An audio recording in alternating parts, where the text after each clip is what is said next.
Hi, it's Dwyer, gamblersadvisory.com, dwyervip.com. Today is November the 27th, 2017. Remember, the opinion you should follow should be your own. Just consider this video to be a second opinion from a complete stranger online. Let's talk about the Sergey Kovalev vs. Shabranskyy fight. Let me just say this. You know, fighters are human too. It's my belief, based on nothing more than personal observation and stuff like that, that a fighter can handle blind judges who don't give the fighter a fair shake. I believe a fighter can bounce back from that experience, right? In my opinion, Jason Sosa got robbed in broad daylight against Yorkis Gamboa. Yes, I know I got some negative votes on that last video. Look, I'm just calling it as I see it. Right? Jason Sosa got robbed, in my opinion. You know, sometimes that emboldens a fighter. When a fighter feels that the judges did him wrong, sometimes that fighter walks around knowing after that fight that he can beat the champ, right? Or that he can beat the bigger name. So then you have situations like the rematch in the Antonio Tarver-Roy Jones Jr. fight, where Tarver looks across at Jones, who supposedly beat him the first fight. I think Jones did, but it was close. And Tarver, when the ref says to the fighters, hey, do you guys have any questions? Tarver says, I have a question. Roy, what's your excuse tonight? Right? Or what's your excuse tonight, Roy? Right? At that point, you understood that the blood flowing through Tarver's veins told him, look, this dude didn't deserve the first verdict. Right? Tonight is going to be my night. All I need are judges with good vision. Right? Well, I've noticed, too, that fighters can come back from the fluky early KO. Right? Not the sustained beating where they get dropped in round 9 or 10. Right? A fighter who's been beaten up in a fight has a hard time coming back. But let's say Erickson Lubin against Jamal Charlo recently. Lubin gets KO'd in the first round from a punch he didn't see. Well, what I found is that those fighters can get off the canvas and they can think to themselves, you know what? I didn't see the punch. That was a fluke. Next time I'll be more careful in that first round. Wow. Anything could happen in the ring. I'll be ready next time. Right? Okay. I can see that. I can see that.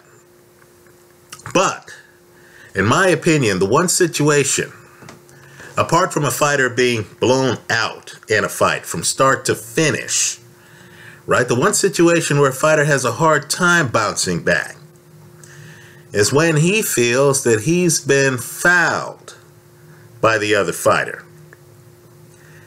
And that he hasn't been beaten by the other fighter. He's been beaten by the referee because the referee has let the fouls continue.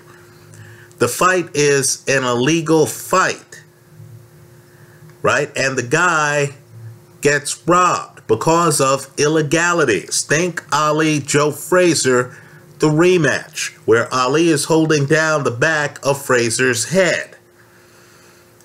Right? Think fights where, you know, a guy feels that the other guy has gotten by with excessive holding. Right? So I was worried here. I was worried about Sergey Kovalev's state of mind after getting stopped by Andre Ward, right? Let me go one step further, and I don't say this lightly, right? Let's just think of the world as a planet. You know, the thing with power is you don't even realize the power imbalance until the people in power assert themselves. That's when you realize that you're an outsider in your own community. Right? I believe a lot of female actors and female executives in the entertainment industry right now are quietly hearing the Harvey Weinstein news and they're cringing with the realization that the casting couch has been alive and well the last 20 years. right? These actors, no doubt, are thinking, gee, how could people stand by and allow this culture to continue on? Right? Well, let me just say this. You know, Kovalev, and this had to be mentally devastating to him, right? And I believe it's all part of the psychology. Here's Kovalev, a champion, before he faces Andre Ward, right? I still think that Kovalev won the first fight. I know some people are going to say, you're hating on the Ward camp. That's ridiculous. Understand, I keep in touch with Ward's manager.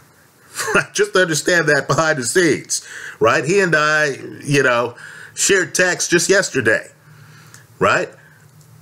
I have the utmost respect for the Ward camp, the utmost respect, right? But look, this isn't a political fest. This is not a political convention. When you watch a fight, either someone wins or they don't, right? That first fight, one guy hits the canvas. He tries to mount a comeback. We know he's behind in the fight because everyone's talking about a comeback. I don't believe he made it all the way to the finish line. So I thought Kovalev won the first fight. Kovalev would have no problem bouncing back from that match, in my opinion. Because while it's the first loss on his record, he could just turn to the crowd and say, look, the people know what really happened in the fight. You see me standing here on my feet? You know, I never left my feet. If you're going to give me a loss on a fight where I'm the only guy who scores a knockdown, where I'm not cut, I'm not hurt over 12 rounds, then you go ahead and do so. Right? The second fight, different story. Tony Weeks, the referee, not his best night. But most troubling. Most troubling. And I'll just say the dispossessed, in fact, let's make it global. Immigrants know what I'm talking about, right? You're a person who was raised in East Germany, and you're over there now in West Berlin, and you feel that you're not quite treated like, you know, you're at home in your own country, right? Let's say you're an Islamic immigrant to the United Kingdom, and you've heard all this EU stuff, right? Or to an EU country that hasn't voted for Brexit. And you know that, you know, forget the EU constitution, you know that you're not quite treated the same as the locals, right? Let's just say Sergey Kovalev, who went into that first Andre Ward fight, an unbeaten champion, found out from the boxing community, his boxing community, right? Part of his craft, sanctioning bodies, his sanctioning body. He found out that if the opponent is high profile enough, they're not gonna even look carefully at the film, right? How many low blows did you count in that last Ward fight? How many? Right? But yet, there's no cry for a third fight. They tell a guy who started the 2-fight series an unbeaten champion, a guy who they should be, quite frankly, you know, treating with respect, right? This is a major player in the sport. And they basically told him, look, man, we know mistakes were made during the fight, but we're not going to revisit it. Tony Weeks has too good of a reputation. Andre Ward has too good of a reputation. You're going to have to deal with this loss.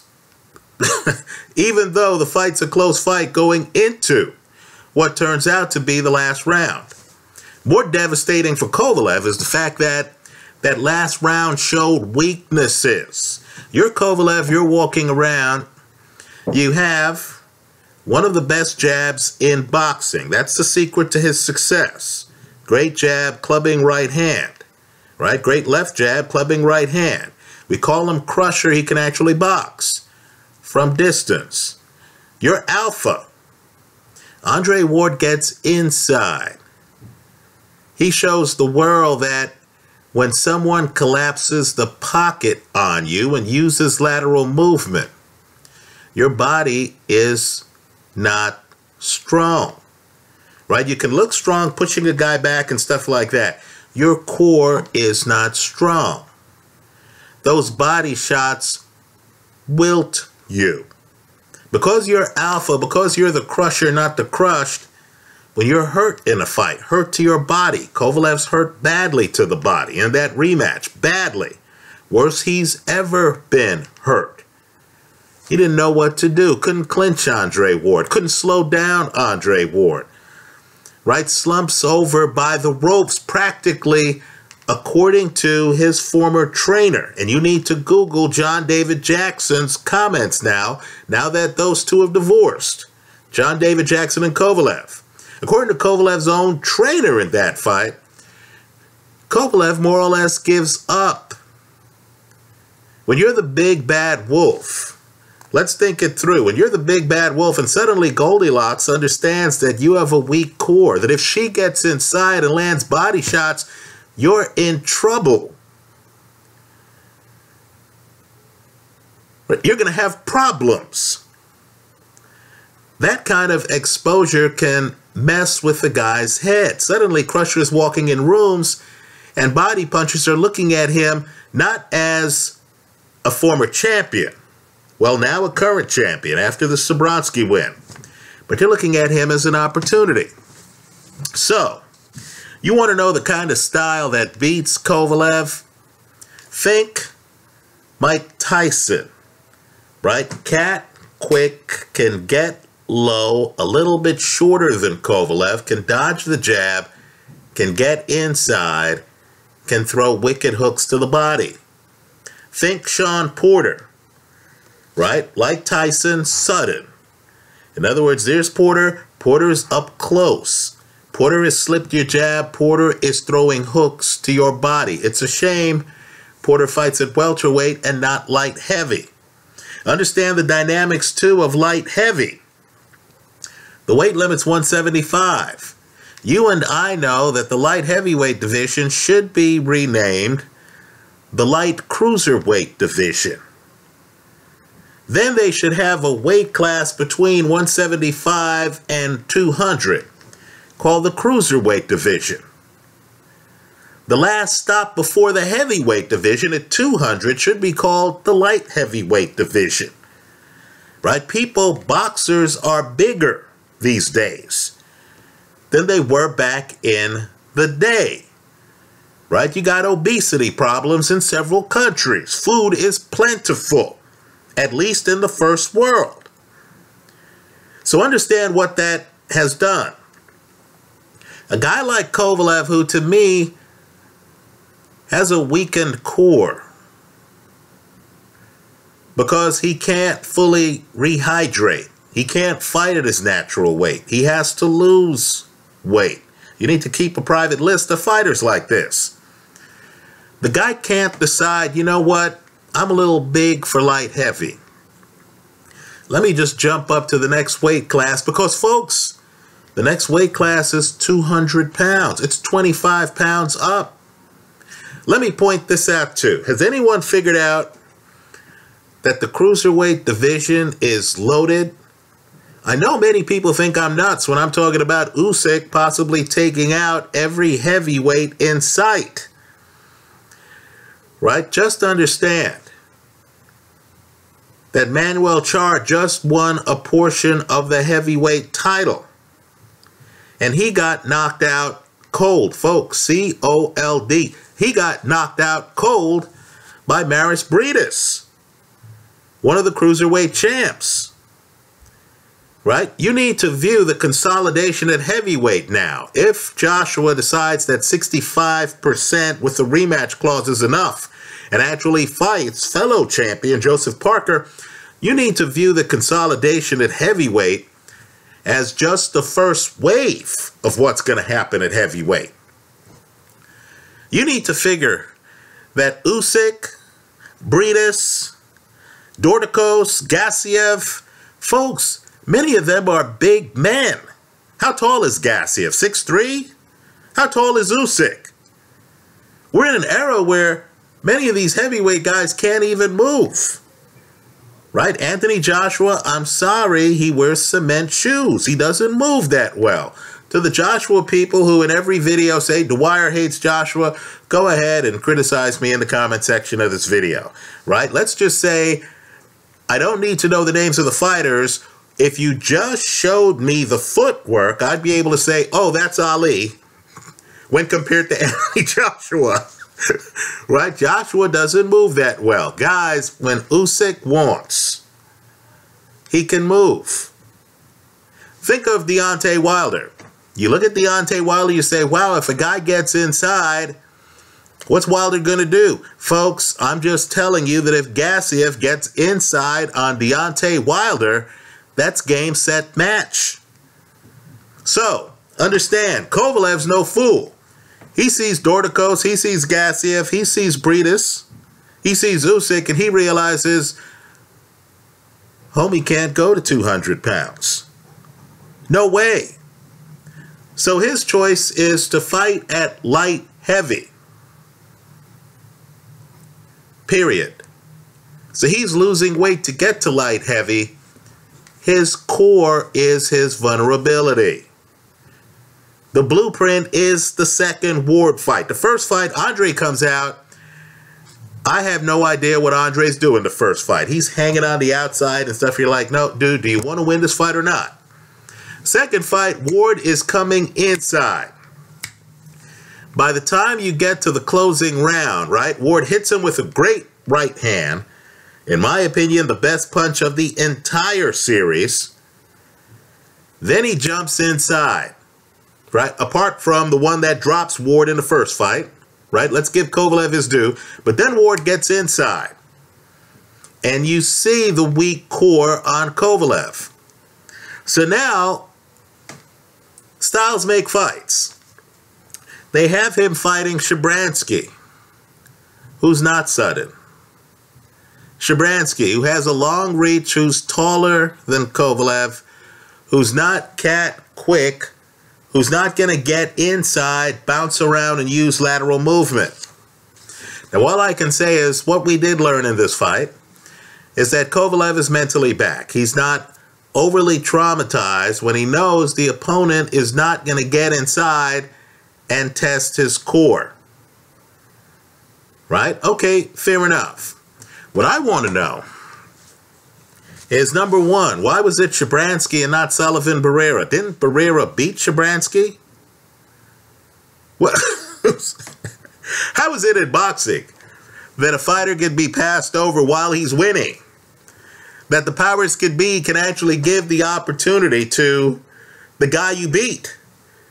Right? This is a curious math here in this sport, isn't it? But, right, but, let's say this too. We didn't learn anything here about whether Kovalev can take the kind of body shots Andre Ward doled out in the rematch.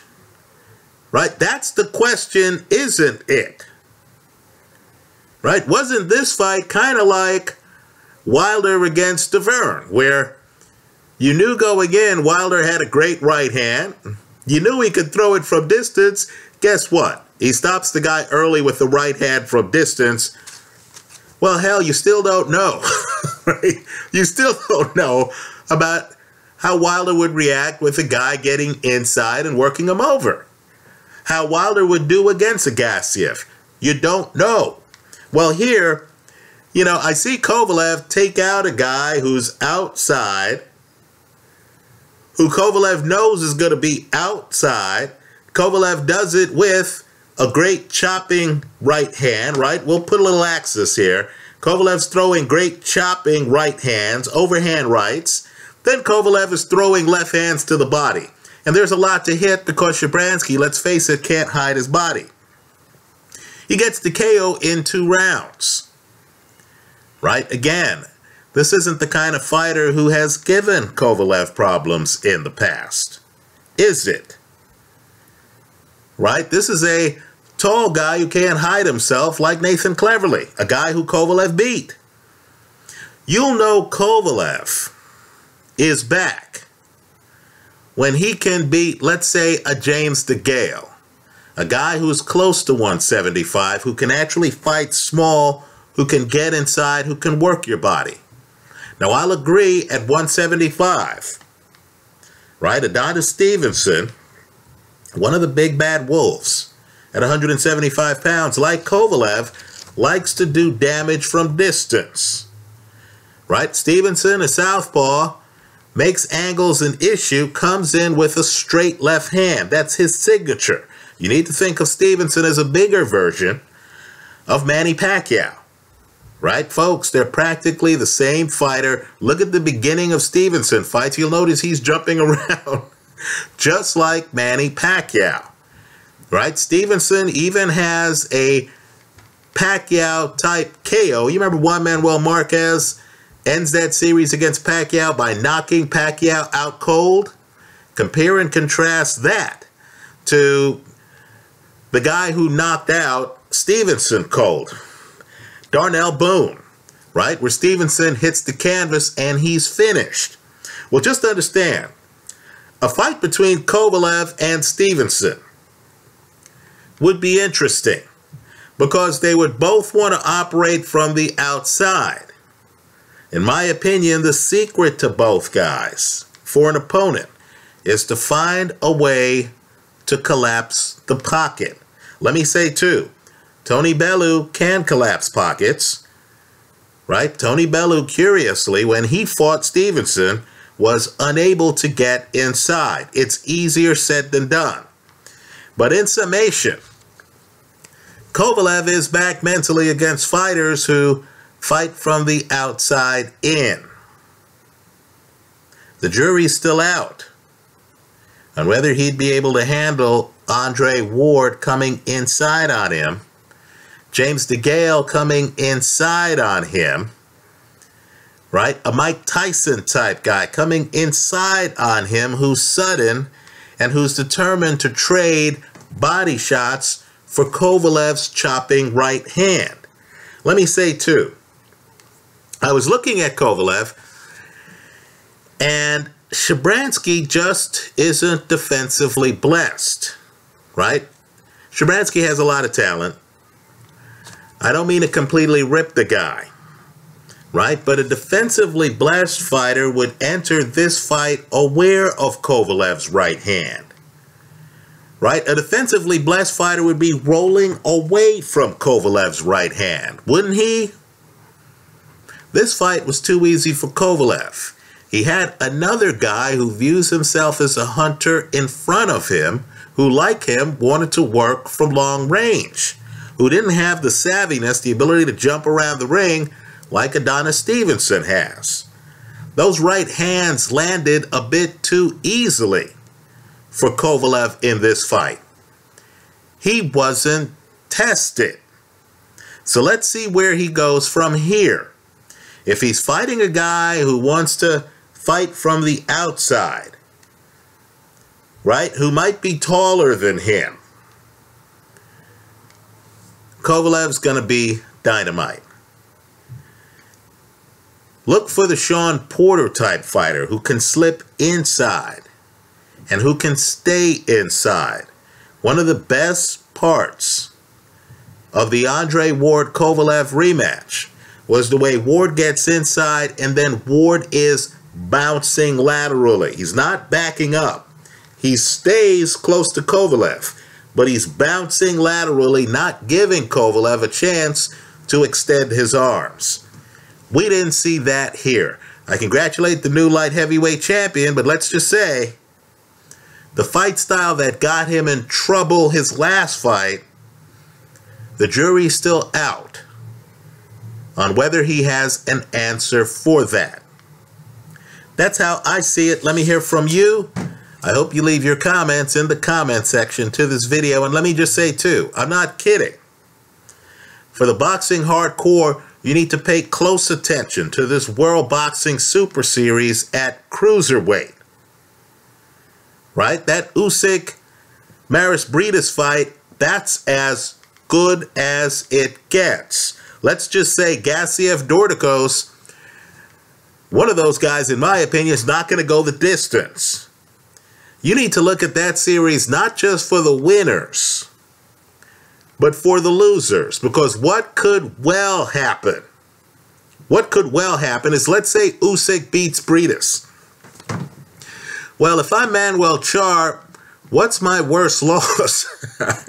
I would say it's the Maris Briedis loss, right? The time to call out Briedis at heavyweight is before Briedis gets acclimated to heavyweight. I could easily see Briedis then saying, look, Manuel Char, I'm here. I'm telling people Char is dangerous. Look at how he drops Ustinov here, right? Keep in mind, too, Char has fought tougher opponents than many of the heavyweight champs right now. He fought Vitaly Klitschko, right? He fought Ustinov. So you could imagine Maris Briedis could then start sitting in the front row of Char fights. Sooner or later, Char's going to have to fight him, just like you knew back in the day Sugar Shane Mosley had to fight Vernon Forrest, who was stalking him, right? Don't be surprised if one of the guys who loses the WBSS cruiserweight division suddenly becomes a player at heavyweight, because I'm just telling you, Briedis moves a lot better than Anthony Joshua, okay, I'm just going to throw it out there again, and Manuel Char, who he's already fought and beaten, who now has a share of the heavyweight title. Anyway, that's how I see it. Let me hear from you. I hope you leave your comments in the comment section of this video. Let me just say, too, in terms of technicians, right? Just guys who, you know, forget the punch. They just know how to throw different style after different style at you, right? Alexander Usyk, the cruiserweight, is one of the very best in boxing, right? I'm just telling you, with the champs at heavy, I have questions about Wilder. I have questions about Joshua, right? Because I know against an Usyk, Usyk's movement is going to make both of those guys look like potted plants, right? Understand, look at Usyk's pedigree. Look at his amateur record before you snicker at it. Look at his professional record. Right? For a boxing hardcore fan, you need to look closely at Usyk Briedis. Folks, that's as good appearing as any that came down the pike this year in boxing. Anyway, let's just say there's a reason why Kovalev has decided to stay at light heavy and isn't going to venture to cruiser. Right? Let's see how this whole thing shakes out. I want the boxing press to also urge Adonis Stevenson, who's been a champion at light heavy for years, but who somehow found a way not to fight Pascal, not to fight Ward, not to fight Kovalev, right? And keep in mind, this is Kovalev's second go-round now at the championships at 175. I need to have the boxing press tell Stevenson, who's in his late 30s, look, it's now or never. Cement your legacy. Take on one of these bigs. It's bad when guys start retiring. Andre Ward has retired before fighting Stevenson, right? Stevenson just isn't a guy, quite frankly, in my opinion, who's taking on the biggest challenges. That needs to stop. I get the feeling the first Andres Fonfara fight scared him a bit. Anyway, that's how I see it. Let me hear from you. I hope you leave your comments in the comment section to this video. Thanks for stopping by.